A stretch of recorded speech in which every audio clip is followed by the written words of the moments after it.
it begins to get interesting when, now, this is again from the customer side. You move over to the far end of the screen here, and that data says, well, what is your goal going to be? You know, what are you committing to bring back to the company? The CEO of the customer is very angry, thinks that Nuovo Pignone has destroyed a lot of value of the business. Is what's your financial commitment to me to recover from the losses? And no, I'm sorry, and you're going into negotiations, so you've committed in the middle chart here.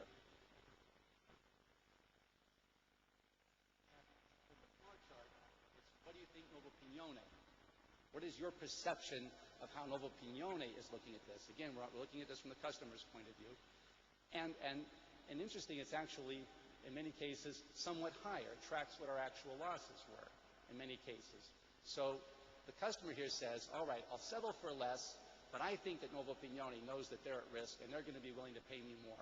I think that I'm in a zone that I can settle this case. And you can see how the data is pretty comfortable. If I were the customer going into these negotiations, and I thought the other side was really estimating the risk at that level, I'd be pretty confident that we were going to settle.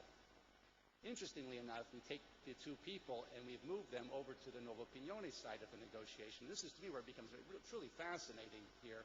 We're operating on the same data. The data hasn't changed.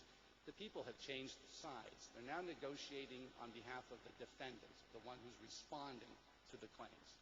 And we give them some technical data which is ambiguous. They have it all. I mean, it could be argued in favor or against either side, but essentially they're reporting on the same information. Now, what do the respondents think now? Nuovo Pignone, again, these people an hour earlier were in the same group with this people. They were negotiating on this team. They're now going into a second round of negotiations. They have to represent Nuovo Pignone. What is their estimate of the internal financial commitment? Well, it's significantly lower. They think that the other side realizes that they've got real problems with their case. What are they reserving? What is Nuovo Pignone going to reserve to settle this litigation? What are they going to put on their books, on their balance sheet at the end of the year when they think that they have potential risk? What's it going to take to settle, or what's the litigation exposure they're going to have? Look at, now this is a dramatic number, the second to the last group that you see on the screen.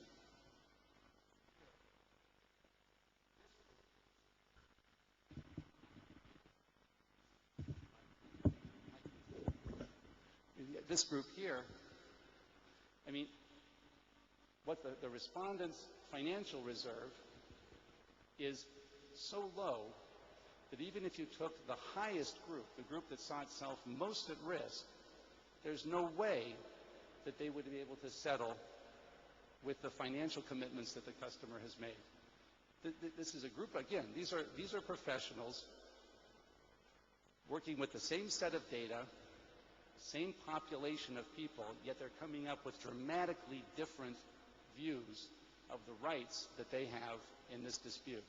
I mean, what would be your estimate of where this litigation is going to go? I mean, where this dispute is going to go when they go into negotiations? I mean, looking at this data, you got to conclude that it's practically impossible for the sides, for these different groups, to reach agreement.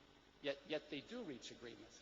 And our experience is, by and large, and having done this course over the last 4 years at Nuovo Pignone, in only one case, again, at the end of this course, you either have to, it's a full day, at the end of the day, you either have to have a settlement agreement or you go to arbitration and you get an arbitration award. We've only given out one arbitration award, so maybe 1 in 20 cases, 25 cases over the last 4 years of the different negotiations. Most people might wind up settling.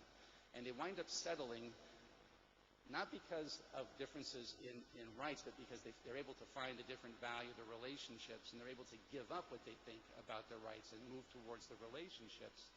And they're also able to share information. They're able to do something that the legal system, if they get into arbitration or if they go into court litigation, will be reluctant to permit them to do. They're able to share honest information throughout the course. They have the option of mediation. Many of these cases go to mediation. We teach our project managers, our engineers, our salespeople, and the lawyers that we work with about mediation and how to do it effectively. So So we've had a number of mediations within the simulation to help people find the settlements that they can reach. So the lesson, I guess, that we take from this course is that, why ADR? Well, I would say that if you just look at this data right here, you would say people who want to just move on rights and want to use the legal system to enforce their rights are always going to be pushed towards these outcomes. I mean, take it out of this context and take it into, now you're dealing with people from different companies, from different cultural backgrounds, with different experiences and laws that they're not comfortable with, and these numbers don't move closer together. They probably move farther and farther apart, I would imagine. So I guess to conclude very quickly, perception of rights, I think, is very critical. Mediation is a wonderful tool for companies to be able to cut through that and to help move the parties together for sharing information. I'm a lawyer, I'm a litigator. If my client gets into litigation, I'm reluctant to tell my client. In many instances, in many legal systems, I will tell my internal clients, don't talk to the other side. Do not exchange information. Do not make admissions or confessions. The ADR allows you to be able to admit some mistakes, to share confidential information with the other side, know that it's not going to be used against you, and to move you towards some form of settlement. So anyway, just to show you that I think ADR is helpful, even when you're dealing with people who think the world is black and white. They can learn that there are actually many different shades of how to interpret their rights. Thanks.